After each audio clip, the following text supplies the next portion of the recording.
정진상 구속한 검찰, 이재명 배임 혐의 본격 수사, 대장동 일당 이익 몰아준 경위와 이 대표의 개입 정도 집중 조사, 이재명 대표는 유검무죄, 무검유죄, 조작의 칼날을 아무리 휘둘러도 진실은 침몰하지 않음을 믿는다. 자, 정진상까지 왔어요. 정치적 공동체라고 했지 않습니까? 그러면은 이재명 대표로 수사가 넘어가긴 넘어갈 텐데 그럼 어떤 포인트로 넘어가느냐? 시작은 배임 쪽으로 맞추고 있다는 거죠. 성남시장으로서 권한을 제대로 쓴 게 맞냐라는 것부터 이제 시작을 한다는 겁니다.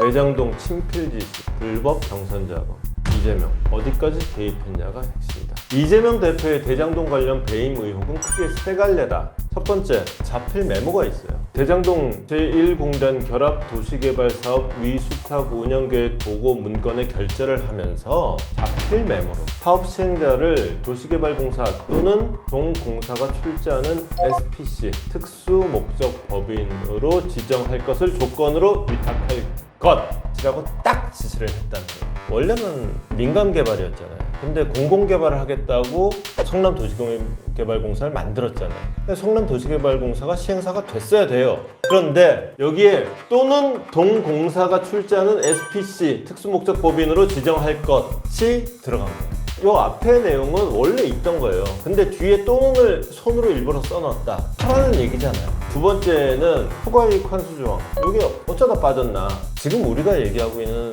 어마어마한 돈들 있잖아요. 이 돈들이 사실은 땅만 갖고 하는 얘기예요. 거기 대장동이라는 땅이 있었잖아요. 그 땅이 이제 시가 수용해서 그거를 아파트 짓는 땅으로 준 거잖아요. 근데 그게 아파트가 올라왔잖아요. 그 아파트를 분양했잖아요. 아파트 분양 과정에서의 이익은 한마디도 안 나오고 있어요. 그 판을 누가 깔아줬냐? 시장이 깔아주는 거죠.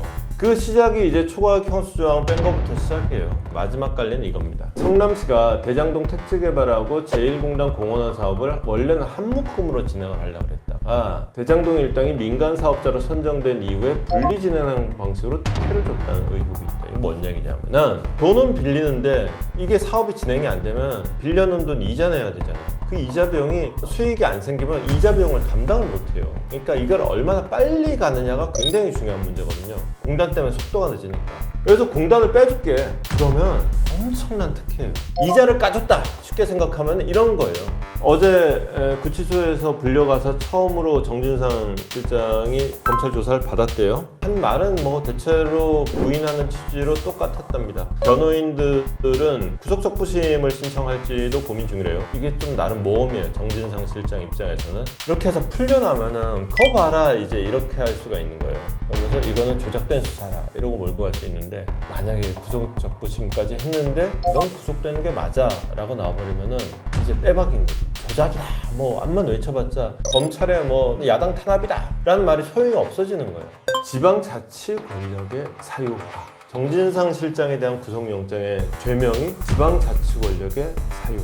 딱 이 제목 자체가 이재명 대표에 대한 수사를 딱 염두에 두고 있다는 뜻이 되겠죠. 이재명 대표로서는 또 하나 깝깝한 일이 있죠. 숨김없이 할 말 하겠다던 남욱이 석방됐습니다. 그리고 24일에는 김만배 씨도 풀려날 걸로 보입니다.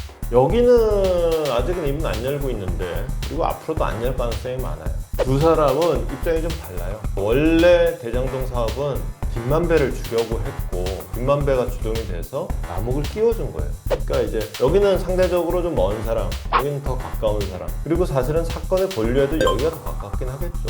이 사람의 입이 중요하긴 중요합니다. 근데 어쨌거나 맺힌 게 많은 사람이죠. 말하는 사람은 또 맺힌 사람이겠죠. 이 맺힌 사람이 어떤 얘기를 할지가 앞으로 제일 중요한 포인트 중에 하나가 될 것 같습니다.